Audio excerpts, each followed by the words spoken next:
So Nokia's Symbian operating system was first available in 2000 as an open-source, mass-market smartphone platform. Its main focus is on smartphone tasks and communications, although it does offer the Ovi Store, which was launched in 2009 and carries 2,000 plus applications.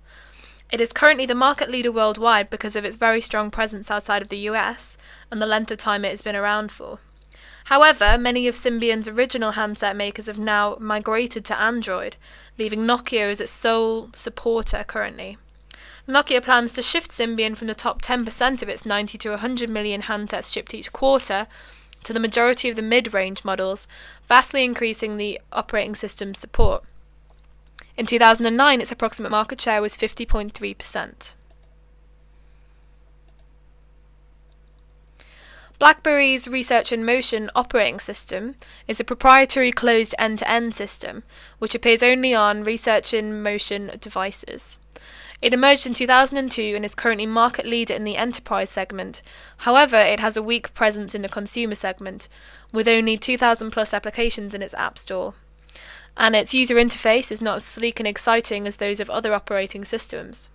In 2009, its market share was approximately 20.9%. So, although many critics consider the iPhone to be the best and most innovative product, it is not always the case that the best product wins the market. Disruptive business strategies, such as the one that Google is currently employing with its Android operating system, have been known to emerge as winners. The classic example of this is the battle between Apple's Macintosh and Microsoft's DOS Windows PC, which took place in the 1980s and 1990s. Apple successfully launched the industry-changing platform Macintosh and innovated with several killer applications, including desktop publishing. However, it adopted an end-to-end licensing model. Microsoft, on the other hand, was more open and licensed DOS and then Windows to third parties, thus creating a thriving ecosystem of third-party software developers and partners, which eventually overwhelmed Apple, pushing down their market share.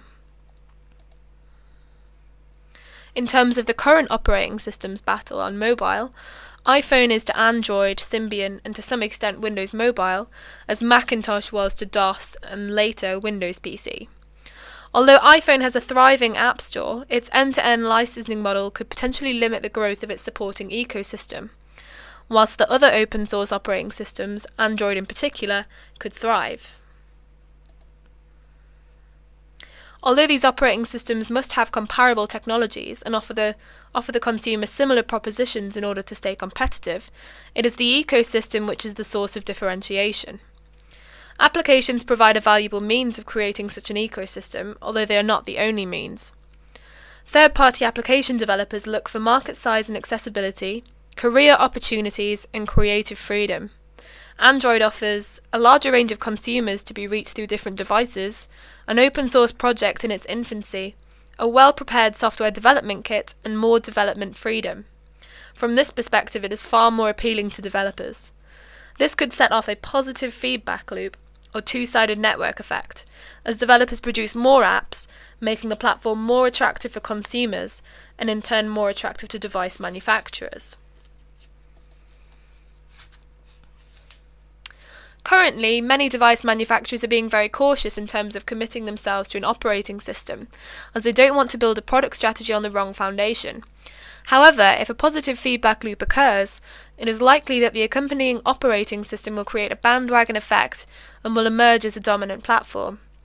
The operating systems are therefore not only competing for consumer adoption, but for developers, device manufacturers, and other partners. Opening up the innovation ecosystem to a global community of developers, independent software vendors, and other partners, as Android has done, is therefore a very disruptive strategy. This diagram actually demonstrates the positive feedback mechanism and the bandwagon effect that Android and its open source operating system could set off. So if you come in from the left there, you can see that as the operating system becomes more desirable to developers as a result of the increased market size and accessibility related to open source, third-party developers then create more apps for the operating system. This then leads to consumers being more attracted to the range of apps and then buying more of the smartphone with the accompanying operating system. Device manufacturers then take note of this and are more willing to adopt the operating system.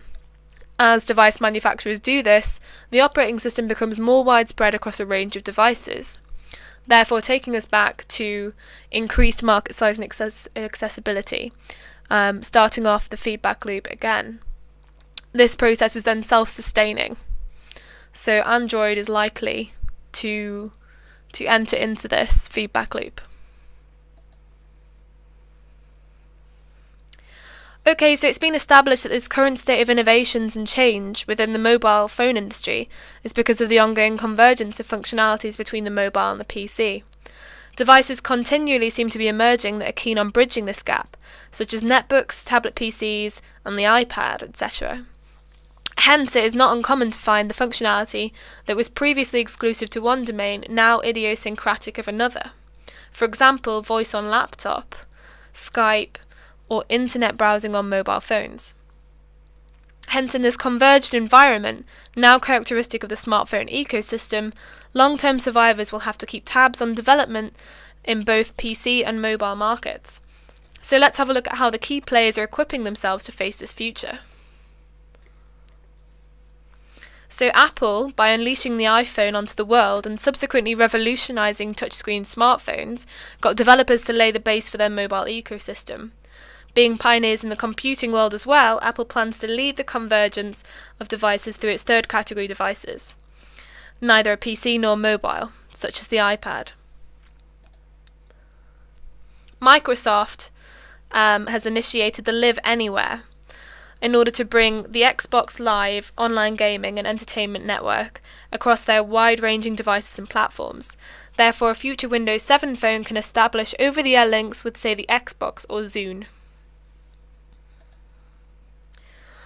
Google, on the other hand, is working both sides of devices successfully. It's paving the way for a converged environment by concentrating their effects on cloud computing and mobile technology. Google reportedly aims to put communications into the cloud, in other words, cloud communications. Their idea is to allow consumers to control the mess of modern communications with a simple-to-use web interface. If you're on their operating system, when Google adds features, you'll be able to access it from any of your devices, regardless of who they're made by. Android won't be an operating system that stops at the smartphone market, and we can expect a lot of experimentation with a variety of hardware manufacturers and almost every embedded device market, from navigation devices to e-readers to tablets and beyond.